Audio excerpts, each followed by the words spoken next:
Evangelho de Jesus Cristo, segundo Mateus, capítulo 17, a partir do verso 9, a santa palavra do Senhor nos diz o seguinte: Ao descerem do monte, Jesus lhes ordenou: Não contem a ninguém o que vocês viram, até que o Filho do Homem ressuscite dentre os mortos. Mas os discípulos perguntaram a Jesus: Por que então os escribas dizem ser necessário que Elias venha primeiro? Jesus respondeu: De fato, Elias virá e restaurará todas as coisas. Eu, porém, lhes digo que Elias já veio e não o reconheceram. Pelo contrário, fizeram com ele tudo o que quiseram. Assim também o Filho do Homem irá sofrer na mão deles. Então os discípulos entenderam que ele estava se referindo a João Batista. Amém. Até aqui. Bendito Deus, essa é a Tua palavra. Nós somos os Teus servos e dependemos do Teu Santo Espírito. Glorifica, Pai, o nome do Teu Filho em nosso meio. Ajuda-nos nas nossas debilidades. Que a glória do Teu santo nome seja vista em nosso seio. Pedimos isso e Te agradecemos em nome de Cristo. Amém.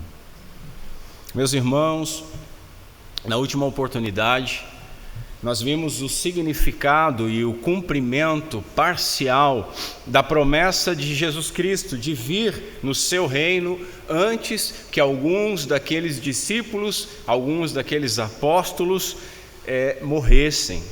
Onde nós aprendemos que esta promessa não se referia à sua segunda vinda e ao juízo final. A promessa do verso 28 é diferente da do verso 27. A promessa do verso 27 fala sobre o juízo. A do 28, não. A do 28 fala, capítulo 16, verso 28, fala sobre os eventos desde a ressurreição do nosso Senhor até a sua segunda vinda. De todo esse espaço de tempo inclusive que nós vivemos. Depois nós vimos como que a transfiguração do nosso Senhor fortaleceu a fé dos discípulos e deve também fortalecer a nossa, porque a transfiguração revelou a glória do Rei Jesus Cristo. Revelou também para nós a certeza da vitória após a morte e revelou ainda a glória que nós teremos em novos céus, em nova terra. Vimos ainda que a transfiguração do Senhor, ela corrige a nossa tendência de colocar outras coisas ao lado do nosso Senhor Jesus Cristo. Assim como Pedro tensionou fazer barracas, tendas para Jesus, Elias e Moisés, nós também colocamos coisas ao lado de Cristo como se tivesse a mesma importância. Então aprendemos ainda que toda a Escritura, o Antigo Testamento inteiro, assim como o Novo, a lei de Moisés e os profetas representados por Elias, tudo aponta para Cristo. Percebemos que o Pai não permite concorrentes a Jesus Cristo, direcionando toda a atenção ao Filho, e somente ao Filho nós devemos ouvir. Ele ainda renova aquilo que tinha falado publicamente no batismo de Jesus Cristo, dizendo que este era o seu Filho amado, em quem ele se comprazia, em quem ele tem prazer.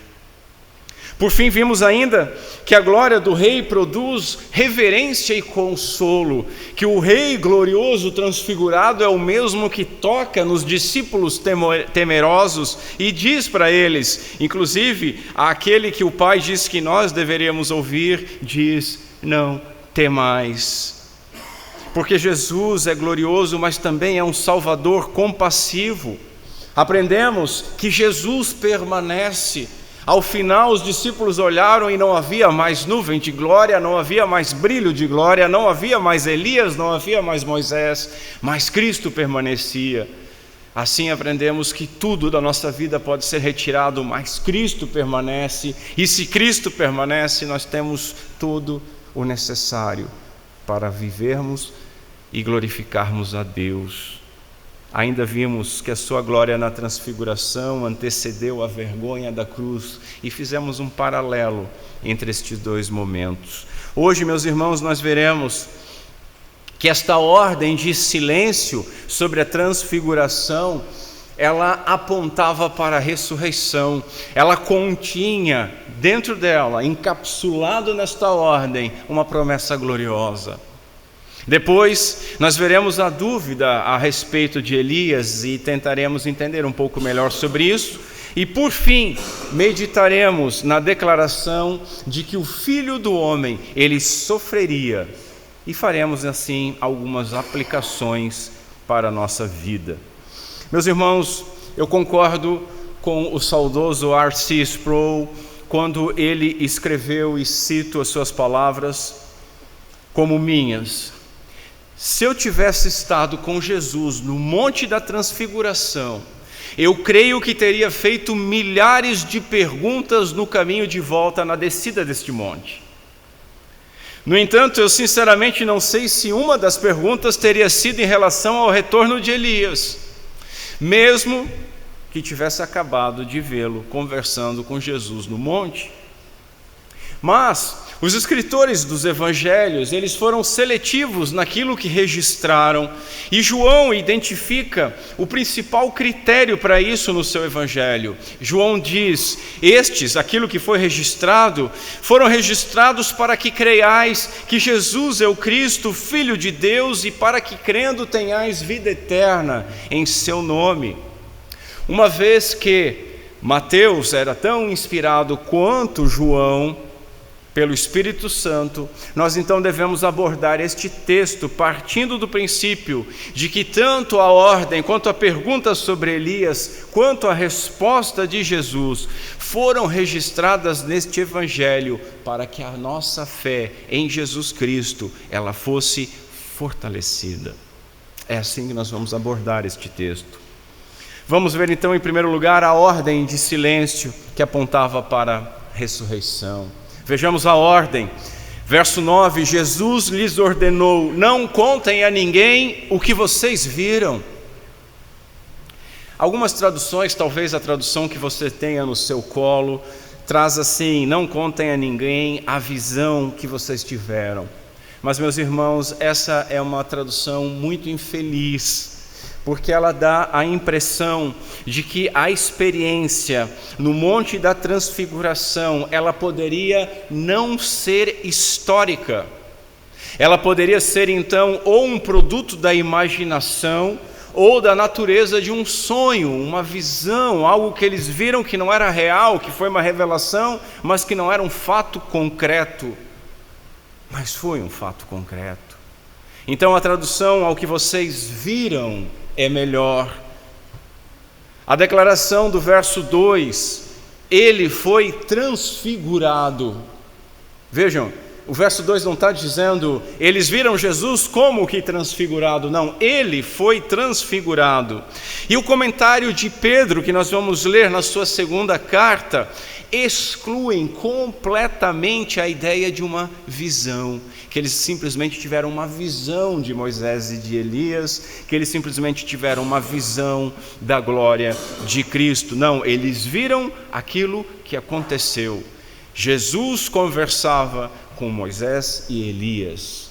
Jesus foi transfigurado diante deles. Pedro escreve assim: porque não lhes demos a conhecer o poder e a vinda do nosso Senhor Jesus Cristo, seguindo fábulas engenhosamente inventadas, mas nós mesmos fomos testemunhas oculares da sua majestade. Porque ele recebeu honra e glória da parte de Deus Pai, quando pela suprema glória lhe foi enviada a seguinte voz: este é o meu Filho amado, em quem eu me comprazo. Como eu disse semana passada, nem Pedro nem João, eles se recuperaram plenamente daquilo que eles experimentaram. Aquilo estava diante deles constantemente. Nós não temos esta visão, nós não andamos por vistas, andamos por fé, e tendo fé nesta transfiguração, devemos extrair o mesmo consolo, a mesma força e a mesma esperança de que um dia veremos o Senhor Jesus como Ele é, e nele veremos o Pai. Assim, Jesus ele não permitiu que os discípulos divulgassem a experiência real que acabaram de desfrutar, não uma mera visão, mas a experiência que tiveram. Por quê? Porque a prematura revelação de si mesmo alimentaria falsas expectativas, como nós temos sempre frisado. O povo esperava um Messias que fosse um líder político, um guerreiro, e não o servo sofredor, o Messias que iria para o Calvário. Como também logo desiludiria aqueles que tivessem essas expectativas. Por quê? Porque eles não podiam compreender um Messias crucificado. Lembram dos discípulos no caminho de Emaús, como eles estavam tristes, mesmo com a notícia que Jesus havia ressuscitado, eles não podiam crer, porque eles esperavam que Jesus restaurasse todas as coisas. Os discípulos, eles mesmos viram a glória de Jesus e ainda não compreendiam corretamente o significado daquilo que experimentaram, daquilo que viram e daquilo que Jesus falava para eles. Eles precisavam primeiro compreender a cruz, antes de anunciarem corretamente a glória do nosso Senhor Jesus Cristo. Em segundo lugar, vemos o limite da ordem. Não contem a ninguém o que vocês viram até que glória, até que o Filho do Homem ressuscite. Não era o momento adequado deles proclamarem o que viram, e não deveriam falar com ninguém, nem mesmo com os demais companheiros, nem mesmo com os demais apóstolos. Por que não, pastor? Porque eles poderiam duvidar. Tomé duvidou da ressurreição do nosso Senhor Jesus Cristo, quando 10 dos 11 apóstolos que restaram falaram que ele havia ressuscitado, esteve junto com eles. Tomé não acreditou. Como que Tomé acreditaria agora não de 10, mas de apenas 3, dizendo que viram o que viram? Não era o momento.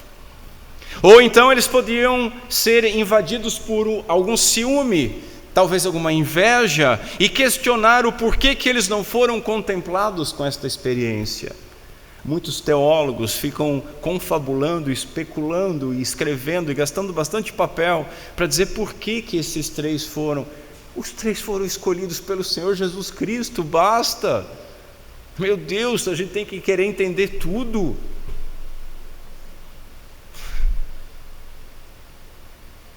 Observe que a ordem de silêncio, ela não era permanente. O cristianismo não é uma seita secreta, onde só alguns iniciados, um gnosticismo, algumas pessoas crescem, outras não. É aberto para todos. Acontece de alguns crescerem mais do que os outros, porque alguns são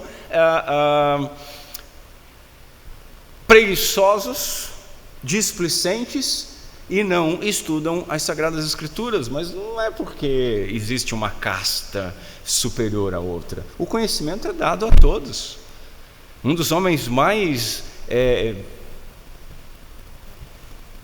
capacitados e competentes em interpretar e explicar as Escrituras era um latoeiro, puritano John Bunyan.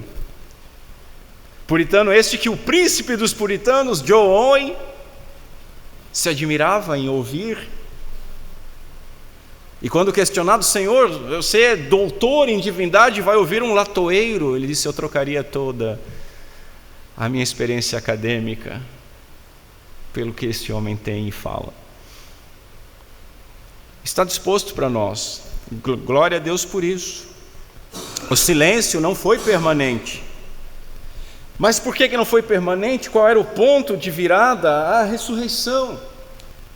A ressurreição mudaria tudo. Após a ressurreição, a transfiguração, ela não somente poderia, mas ela deveria ser proclamada ao mundo. Porque então, meus irmãos, Cristo teria entrado em sua glória, os portais eternos teriam se levantado e se erguido para receber o Filho do Homem. E a transfiguração então seria interpretada agora à luz da humilhação da cruz e da vitória sobre a morte na ressurreição. Não seria mais alguma coisa de será que? Mas não, aquele que ressuscitou, nós vimos a sua glória antes. Isso porque, meus irmãos, a evidência mais forte de que Jesus era o Messias seria a sua ressurreição. A ressurreição de Jesus é o sinal de Jonas, era o único sinal que seria dado de que Cristo era o Filho de Deus para aquela geração incrédula e perversa, que buscava sinais. A ressurreição foi o meio pelo qual o Senhor foi declarado Filho de Deus com poder, como Paulo escreve no 4º verso do capítulo 1 de Romanos. A ressurreição declara como ele foi declarado Filho de Deus com poder. Note, diz um puritano, note que Cristo observava um método em suas manifestações: ordem e decência. Ele queria que as suas obras fossem consideradas em conjunto para que explicassem e exemplificassem umas às outras, para que pudessem ser vistas com total força e evidências convincentes. Tudo é belo em sua própria ocasião, ele continua, a seu próprio tempo. A ressurreição de Cristo seria propriamente o início do estado e do reino do Evangelho. A hora escolhida por Cristo é a melhor e a mais adequada para a sua manifestação, e nós devemos nos atentar a isso. Os tempos, a plenitude do tempo, como a Escritura Sagrada chama, decretado por Deus, é o tempo perfeito para as manifestações do Senhor. E agora, nesse tempo de graça, é a manifestação da proclamação do Evangelho, onde vemos Cristo exposto na palavra de Deus e na ceia do Senhor.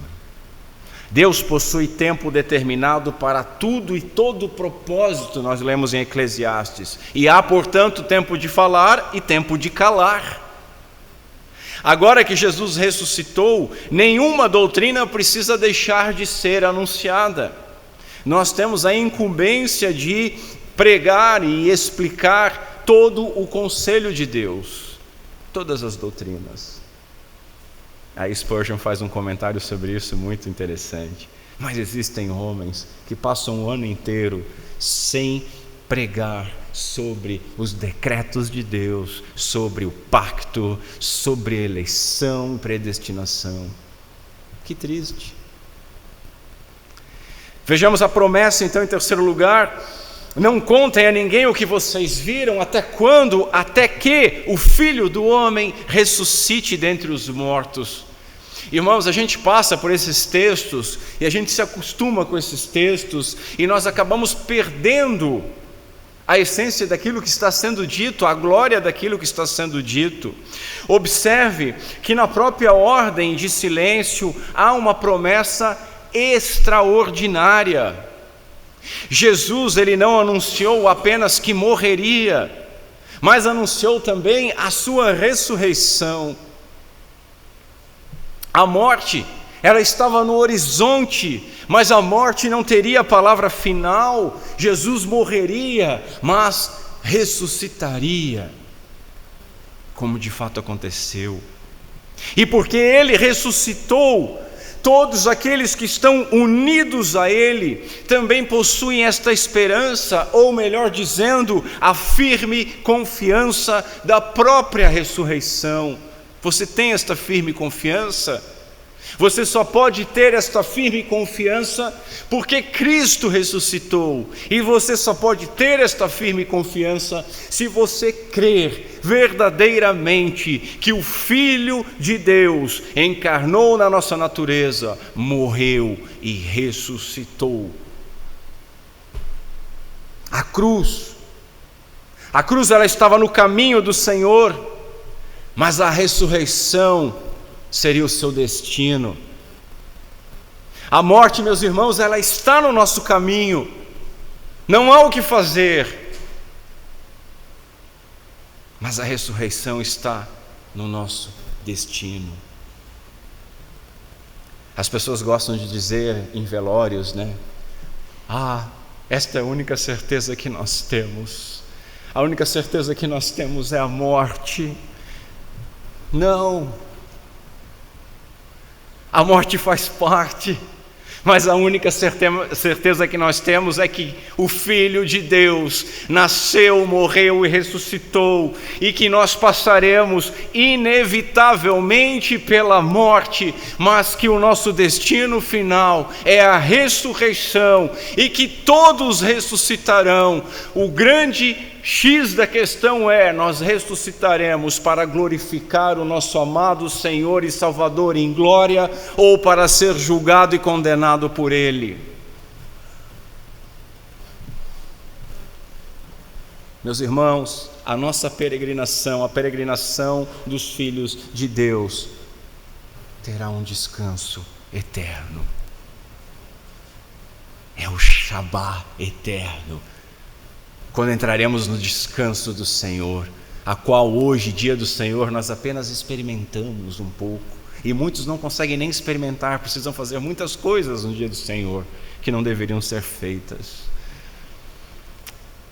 Aprendemos que a esperança cristã ela não está fundamentada na ausência de sofrimento, como é ventilado de forma mentirosa de muitos púlpitos, mas na certeza de que o sofrimento não será o fim.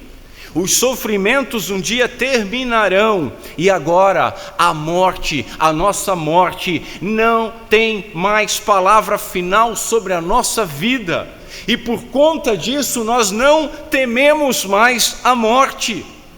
E isso traz esperança a todos nós, meus irmãos, não somente quanto ao nosso fim, mas até lá traz esperança, porque podemos caminhar em confiança e podemos ser consolados quando os nossos queridos partem antes de nós. A certeza da esperança, da ressurreição de Cristo. Foi essa esperança que fez o reformador Martinho Lutero orar sobre a sua filha Madalena, gravemente enferma de 13 anos.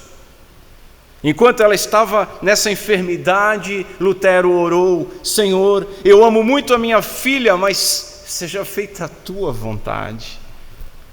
E ele pôde dizer, ajoelhado na cama onde ela estava deitada: Madalena, minha menina, eu sei que você gostaria de permanecer aqui com seu pai, mas eu sei que gostaria também de ir encontrar-se com seu pai no céu. Deixa eu fazer um parênteses: o que você tem ensinado para o seu filho e para a sua filha? O seu filho e sua filha, se estivesse no leito de morte, teria essa esperança? Ou estaria debruçada em lágrimas porque perderia a existência nesta vida? Continua Lutero: essa esperança é que fez Lutero orar, chorando, mas orar no velório da sua filha após seu falecimento e dizer: minha querida e pequena Lena, como você está feliz, você ressurgirá e brilhará como o sol. Olha aqui a imagem da transfiguração de Cristo sendo expandida para aquela menina morta. Você ressurgirá e brilhará como o sol e as estrelas. Agora olha o que ele diz, é uma coisa esquisita: eu saber que a minha filha está feliz e em paz, e ainda assim sentir tanta tristeza. É o entendimento da ressurreição que faz com que nós possamos chorar e estarmos com os corações apertados, mas sermos consolados na esperança eterna. Sentimos a dor da morte, mas em Cristo sabemos que a morte foi vencida. Como escreveu o puritano John Owen, na cruz aconteceu a morte de Cristo, e com a morte de Cristo aconteceu a morte da morte. Em segundo lugar, vamos ver a dúvida sobre Elias. Elias deveria vir antes do Messias. Veja o verso 10. Os discípulos perguntaram a Jesus: por que então os escribas dizem ser necessário que Elias venha primeiro? Meus irmãos, há diversas interpretações a respeito desta pergunta. E a mais comum delas é que se trata de uma dúvida cronológica. Elias devia vir primeiro, o Messias depois. A presença de Elias na transfiguração talvez tenha levantado esta questão no coração dos discípulos. Veja, o termo que eu vou usar é proposital. Aparentemente, os escribas ensinavam que, de acordo com a profecia de Malaquias 4, versos 5 e 6, que nós lemos na liturgia, aparentemente Elias deveria vir antes do Messias. O que diz a profecia? Eis que eu lhes enviarei o profeta Elias antes que venha o grande e terrível dia do Senhor. Com esta profecia em mente, o povo aparentemente aguardava um retorno de Elias. Talvez até os escribas usassem essa interpretação para afirmar que Jesus não poderia ser o Cristo. Por quê? Porque Elias não veio. E se o Elias não veio, o Messias não poderia estar ali. E desta maneira, a alegação que Cristo era o Messias, então, seria mentirosa. E Jesus, um falso profeta. Os discípulos, eles haviam confessado no capítulo 16, verso 16, que Jesus é o Messias, pela boca de Pedro: tu és o Cristo, o Filho de Deus vivo. Mas o não cumprimento desta profecia os confundiria. À luz do que Malaquias profetizou, como que era possível o Messias estar ali? Agora vejam o que um teólogo diz. Os cristãos têm a tendência de supor que esta passagem implica que os judeus acreditavam que Elias deveria vir antes da vinda do Messias e arrumar todas as coisas. No entanto, diz ele, não há uma evidência categórica de que a vinda do Messias estivesse ligado à vinda de Elias no pensamento judaico da época. Alguns teólogos vão nesta linha. Não há uma evidência forte de que esse era o pensamento judaico da época. Os versos de Malaquias que predizem a aparição de Elias simplesmente afirmam que o profeta reapareceria antes que viesse o Messias. Não, o dia grande e terrível do Senhor, o dia do retorno de Cristo, o dia de juízo final. Também não fica completamente claro que eles imaginavam que a vinda do Messias dependeria da aparição anterior de Elias como seu precursor. Então, meus irmãos, não poderia ser isso, e tem mais uma questão. Porque se a dúvida dos discípulos fosse em relação à ordem cronológica, Elias não deveria vir primeiro, depois o Messias, isso significaria que eles compreendiam a referência a respeito da ressurreição no verso 9, que eles entendiam a ressurreição. Contudo, em Marcos nós lemos que eles não conseguiam entender que a menção de Jesus sobre ressurgir dentre os mortos realmente significava. Capítulo 9, verso 10 de Marcos. Eles não compreendiam o que ele queria dizer com ressuscitaria dentre os mortos. Outra interpretação e esta parece ser mais convincente. Ela entende que a dúvida diz respeito à obra de restauração profetizada a respeito de Elias. O ensino de que Elias retornaria antes do Messias e restauraria todas as coisas era uma conjectura errada, essa sim comum, da profecia de Malaquias. A profecia diz que Elias virá antes do dia terrível do Senhor. O que ele faria? Ele converterá o coração dos pais aos filhos e o coração dos filhos aos seus pais. Veja então, meus irmãos, o foco da questão dos discípulos é mais profundo. Se Elias viesse primeiro e Elias restaurasse todas as coisas, eles estavam se perguntando o seguinte: então como que o Messias poderia ser morto? Porque se tudo estivesse restaurado, quem iria matar o Messias?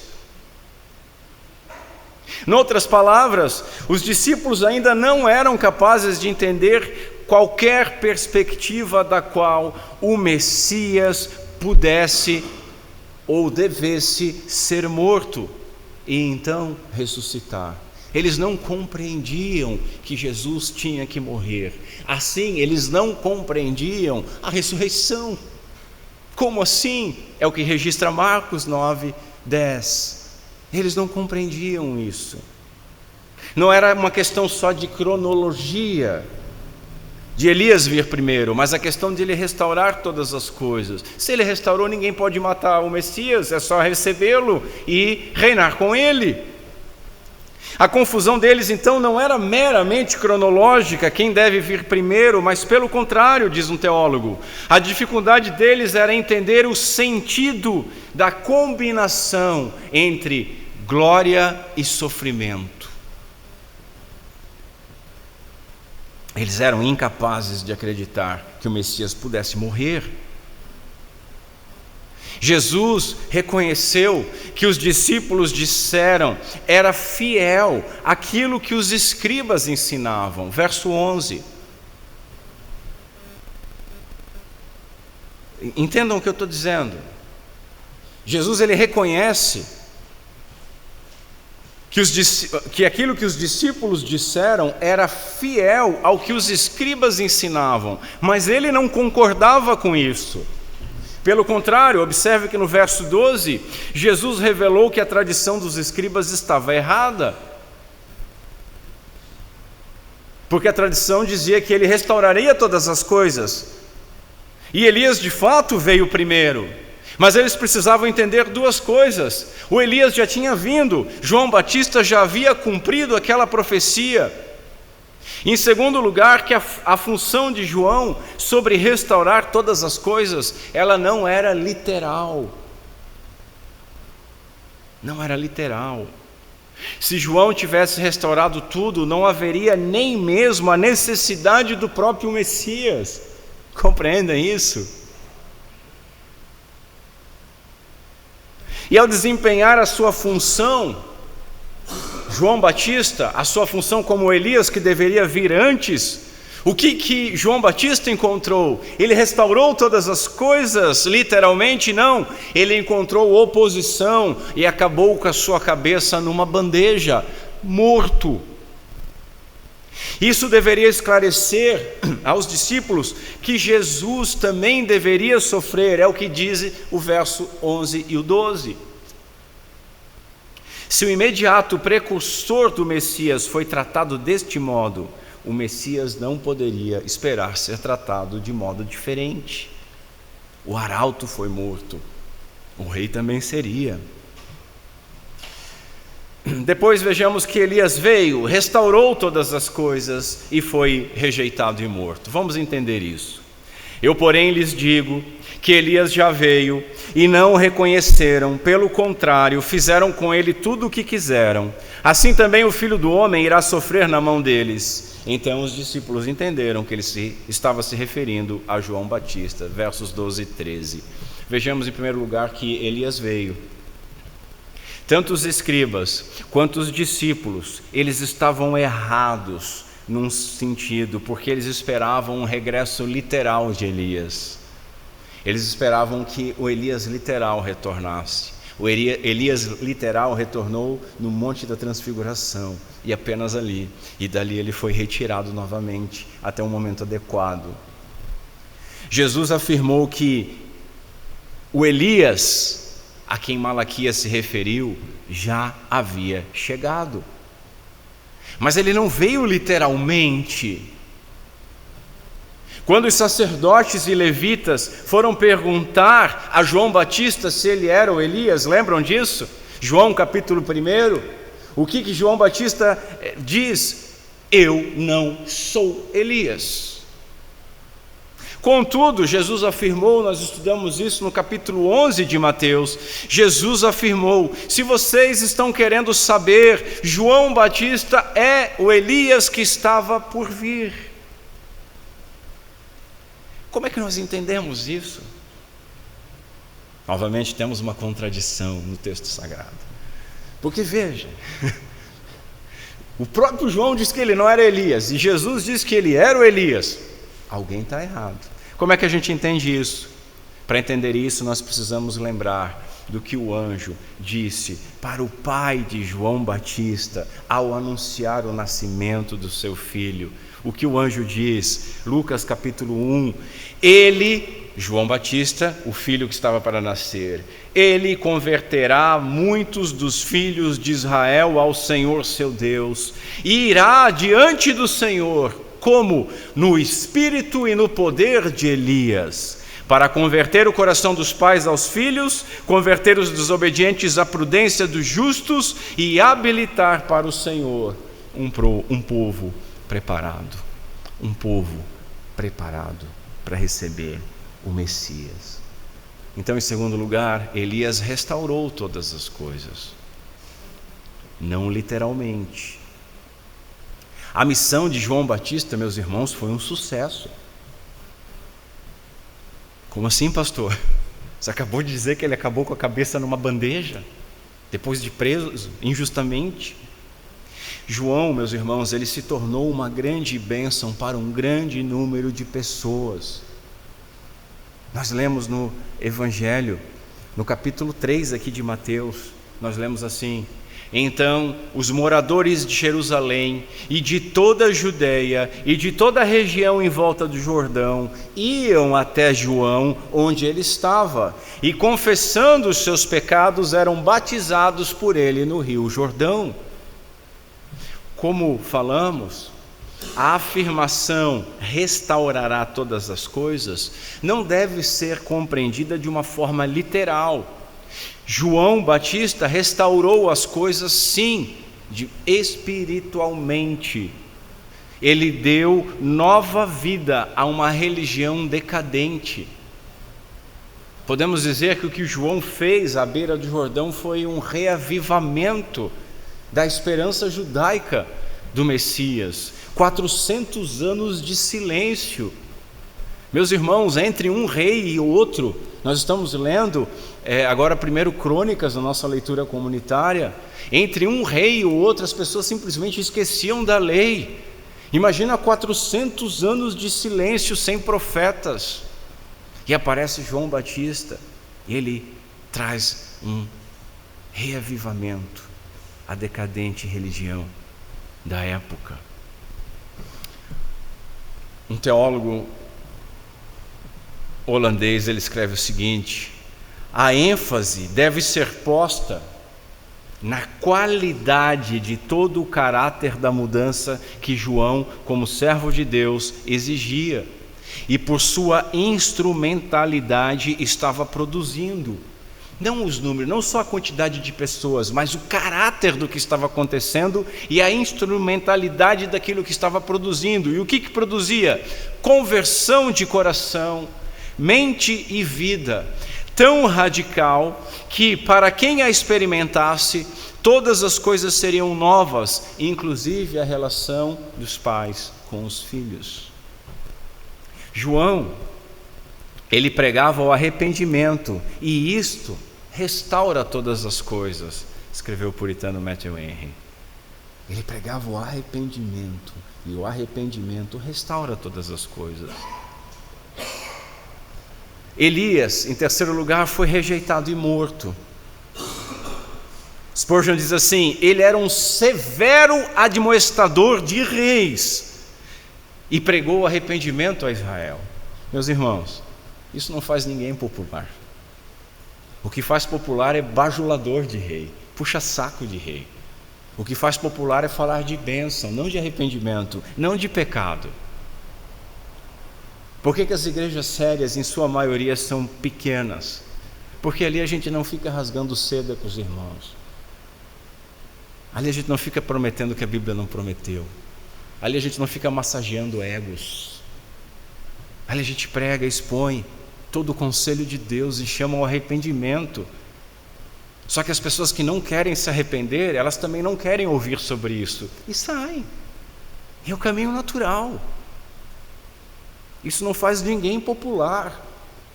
E ainda assim João Batista foi muito popular. Assim como Elias, que foi perseguido por Acabe, o rei Acabe e Jezabel, João também enfrentou perseguição. As autoridades fizeram com ele o que bem entenderam. Ele foi preso por confrontar o rei no seu pecado. Assim como Elias, João passou por muito sofrimento, porque ele expôs a verdade de Deus a uma nação mergulhada em corrupção, sendo então odiado, exilado, perseguido, lançado numa prisão e executado, porque falou a verdade ao homem que estava no poder, admoestando Herodes a respeito do seu adultério e do seu matrimônio impróprio. Mas João, diferentemente de Elias, ele não foi, porque Elias também foi um profeta que admoestava reis, batia de frente com Acabe. Acabe olhava para ele e dizia: ó, perturbador de Israel. Diferentemente de Elias, João não foi arrebatado numa carruagem de fogo, mas foi morto por um rei iníquo, injustamente. Assim vemos que o padrão de Elias apontava para Cristo. Verso 12: assim também o Filho do Homem irá sofrer na mão deles.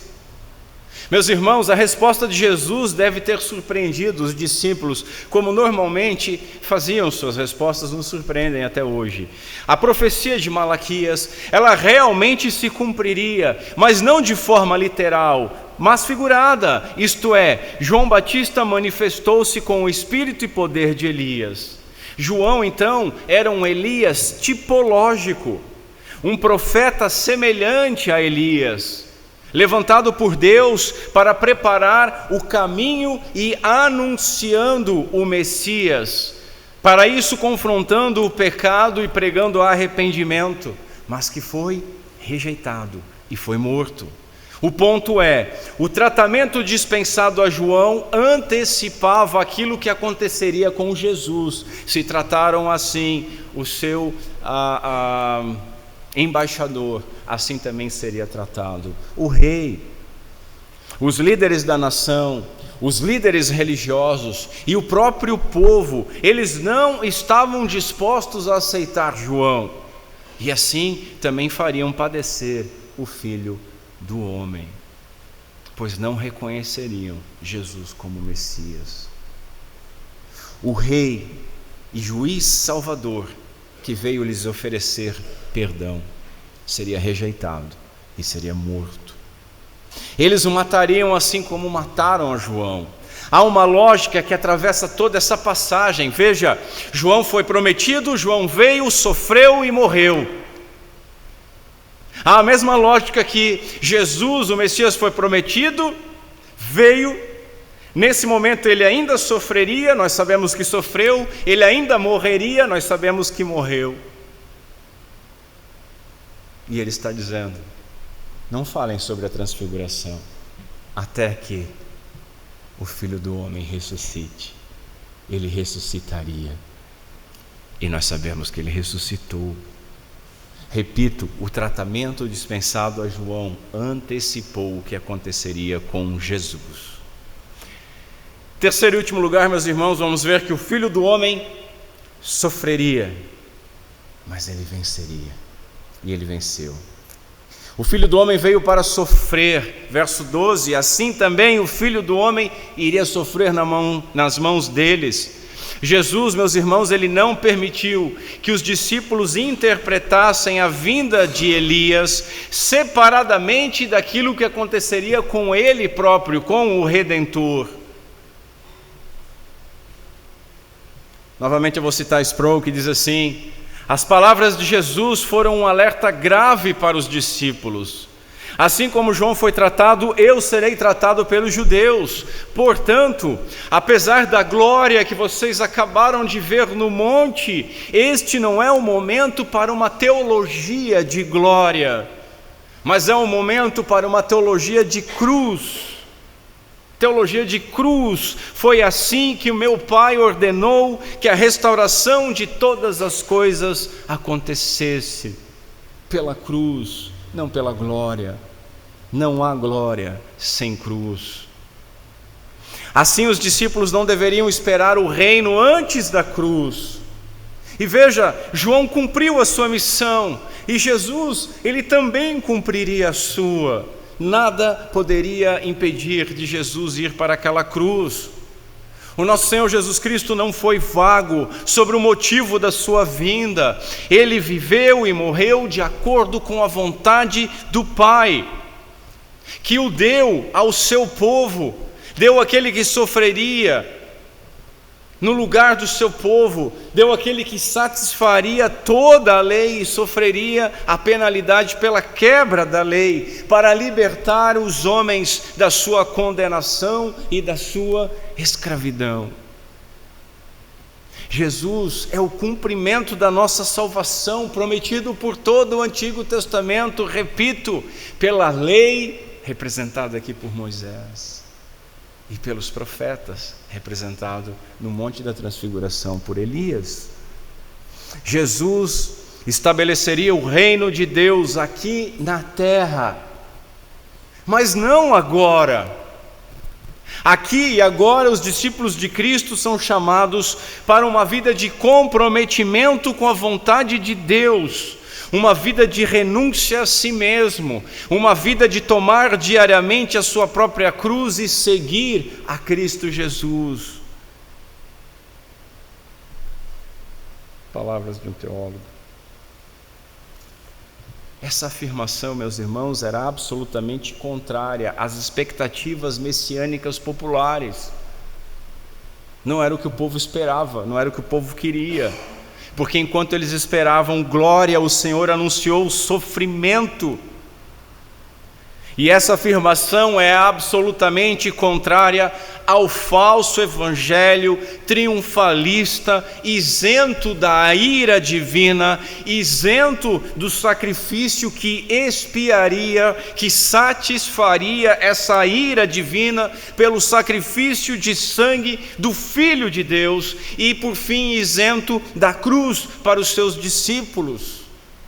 Esse falso evangelho de religião vida mansa.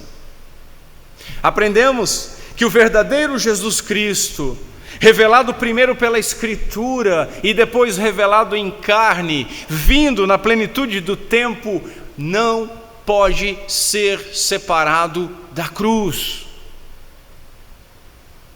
Qualquer mensagem que ofereça Cristo sem sofrimento, que ofereça discipulado sem renúncia, ou que ofereça reino sem cruz, apresenta um Cristo diferente daquele revelado nas Escrituras, e segundo Paulo, é maldito. O servo sofredor foi um homem de dores, que sabe o que é sofrer, que em tudo foi tentado, que conheceu o pecado por carregar os nossos pecados, mas sem pecado, e que por conta disso é o Salvador suficiente e adequado para se compadecer de cada um de nós, e em todas as nossas aflições. Depois nós vemos que o sofrimento do Filho do Homem não significa derrota. A morte foi realmente experimentada pelo Filho de Deus, mas ela foi definitivamente vencida por Ele. O aguilhão da morte perdeu seu veneno. Assim compreendemos um pouco mais sobre o que nós vimos lá no Monte da Transfiguração, quando nós falamos sobre um prelibar da glória da segunda vinda.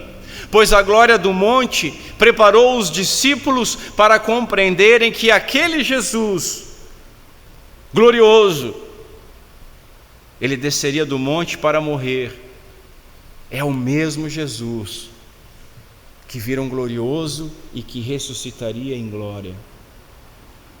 Seus sofrimentos, sua humilhação, sua morte não significavam derrota, mas foram a estrada pavimentada por amor, por sangue, por suor e lágrimas, que conduziram o Senhor Jesus Cristo à vitória. E meu irmão, a vitória do segundo Adão é a vitória da sua igreja. Escute isso, Sião. A vitória do Rei, do Filho de Davi, é a nossa vitória. O caminho da glória passa pela cruz, mas a cruz nunca é o fim do caminho para aqueles que estão unidos a Cristo. Todos nós passaremos por aflições e dor, é inevitável. Todos nós teremos que negar a nós mesmos, todos nós teremos que carregar a nossa cruz, todos nós teremos que passar pelo vale da sombra da morte e pela própria morte, seja pelo envelhecimento, pela doença, pelo martírio ou qualquer outra forma que aprouver a providência sagrada, a menos que o Senhor retornar antes. Mas nenhum estado de humilhação é o ponto final daqueles que estão unidos a Cristo, que são herdeiros de Deus, que são co-herdeiros em Cristo Jesus, ressuscitado e exaltado, que reina sobre todos, pois é o Rei dos reis, é o Senhor dos senhores. A glória de Cristo, meus irmãos, não eliminou o sofrimento de Cristo, e a glória de Cristo não eliminará o nosso sofrimento, mas a glória de Cristo garante que o sofrimento será seguido pela vitória da ressurreição que antecede a glória eterna. Assim, em terceiro lugar, a ressurreição transforma o significado do sofrimento.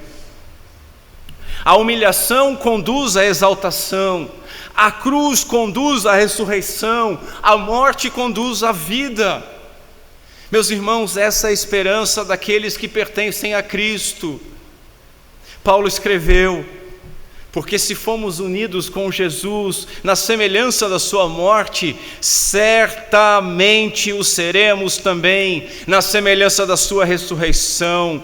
Sabendo isto, que a nossa velha natureza foi crucificada com ele, para que o corpo do pecado seja destruído e não sejamos mais escravos do pecado.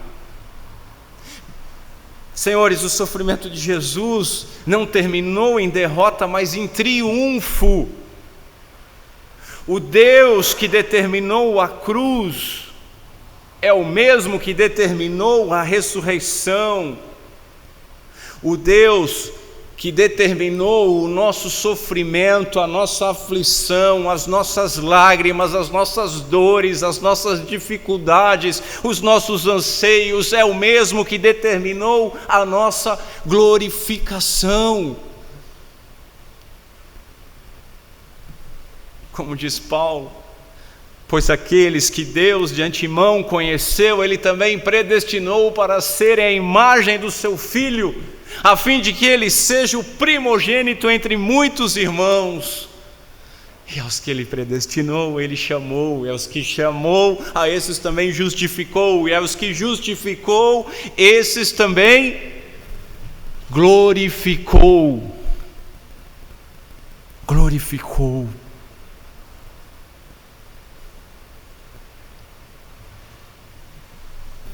Não fomos glorificados ainda, mas os nossos olhos no autor e consumador da nossa fé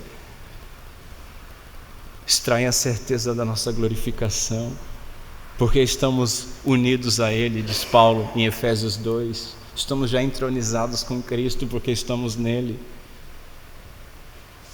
É somente por conta disso que Paulo pôde escrever um pouco antes: sabemos que todas as coisas cooperam para o bem daqueles que amam a Deus, daqueles que foram chamados segundo o seu propósito. Meus irmãos, todas as coisas incluem necessariamente todo medo, toda aflição, toda dor, toda insegurança, toda derrota, todo sofrimento. O cristão pode suportar o sofrimento presente porque sabe como termina a história. Você sabe como termina a sua história? Por isso Paulo pôde escrever: somos herdeiros de Deus e co-herdeiros com Cristo. Nós falamos muito disso, somos herdeiros de Deus e co-herdeiros com Cristo. A herança de Cristo é nossa, a herança de Cristo é minha, a herança de Cristo é dos senhores. Mas Paulo continua: se com Ele sofremos. A glória jamais é separada, divorciada do sofrimento. Se com Ele sofremos, para que também com Ele sejamos glorificados. Porque para mim tenho por certo de que os sofrimentos do tempo presente não podem ser comparados com a glória que se revelará em nós. Estamos certos do triunfo glorioso por causa de Cristo. Cristo. A nossa esperança não está em escapar das dores desta vida, mas a nossa esperança está em saber que Cristo Jesus venceu a morte e garantiu a vitória final de todos os seus. De todos os seus. Amém. Quero fazer algumas aplicações desse texto. Primeiro, os discípulos deveriam guardar o silêncio sobre a transfiguração somente até a ressurreição. Senhores, nem toda verdade deve ser comunicada fora do tempo determinado por Deus. Os discípulos precisavam primeiro compreender a cruz antes de anunciarem corretamente a glória. Sem a base, né, engenheiros? Sem a base você não faz o teto. Sem fundamento. E qual é o fundamento da glória? A cruz. Devemos buscar compreender Cristo conforme a Escritura revela. Certifiquemo-nos, então, de ter compreendido a cruz antes de aguardar a glória e antes de anunciar corretamente a glória. Nós precisamos compreender a cruz. Como é que fazemos isso? Estudando as Escrituras. E aí fica um puxão de orelha aqui para você que não tem participado dos discipulados na quarta-feira. Qualquer coisa a gente reúne aí um dinheiro e faz uma vaquinha e bota a internet na sua casa para você participar, né? Segundo lugar, segunda aplicação, Jesus ensinou que a glória revelada no monte somente seria plenamente compreendida à luz da sua morte e ressurreição, pois o caminho estabelecido por Deus para o reino passaria necessariamente pelo sofrimento antes da vitória. Pelo sofrimento antes da vitória. Assim nós aprendemos a interpretar o sofrimento, o nosso sofrimento, à luz da ressurreição de Cristo. O ponto é, se o Senhor deveria sofrer como João sofreu, como é que nós, seus discípulos, discípulo é aquele que segue o mestre, como nós poderíamos esperar algo diferente para nós? O nosso Senhor sofreu, como que o servo não sofreria? O nosso mestre sofreu, como é que o discípulo não sofreria? O nosso Deus sofreu, como é que as criaturas não sofreriam? Contudo, se o caminho da glória passa pela cruz, a cruz nunca é o fim do caminho para aqueles que estão em Cristo. Você está em Cristo. Se não está em Cristo, se agarre ao Senhor antes que esse dia envelheça. Terceira aplicação: aqueles que afirmam que Jesus sofreu por nós, portanto, nós não precisamos sofrer. Jesus já sofreu por nós, por que eu preciso sofrer também? Muita gente diz isso, tá, meu irmão? Eu já bati de frente com muita gente. Essas pessoas primeiro precisam compreender que aquilo que Jesus sofreu, a justa ira de Deus sendo derramado na cruz do Calvário, os seus eleitos jamais sofrerão, e que tudo aquilo que eles sofrerem serão breves e momentâneas aflições quando comparadas à eternidade, e que mereciam mais e pior. Mas eles precisam também ler aquilo que Paulo escreveu, e nós lemos na liturgia. Acima de tudo, diz Paulo, vivam de modo digno do Evangelho de Cristo. Pois o que para eles é prova evidente de perdição, para vocês é sinal de salvação, e isto da parte de Deus.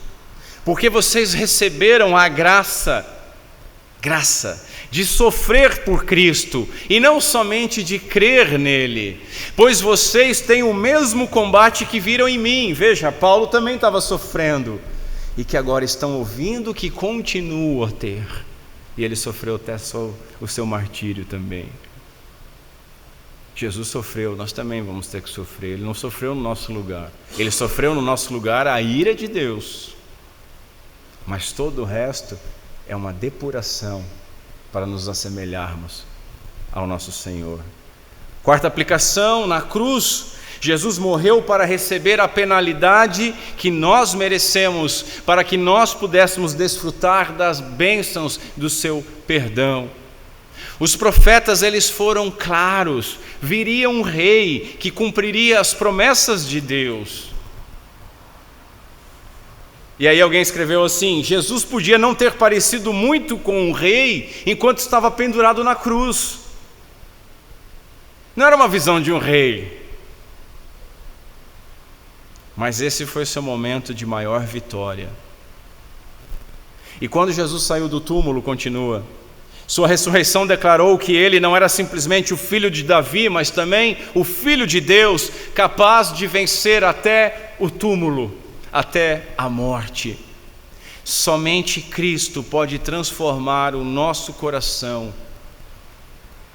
e somente Cristo é digno da nossa adoração e amor,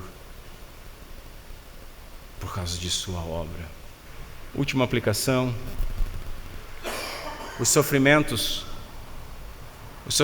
um dia terminarão. E agora, meus irmãos, a morte já não tem mais a palavra final sobre a nossa vida. Por conta disso, nós não tememos mais a morte. Crente não pode temer a morte.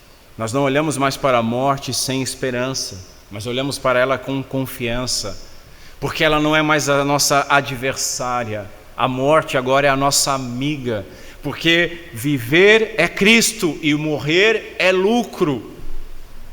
Mas morrer só é lucro se viver for Cristo. E se viver for Cristo, a morte é nossa amiga.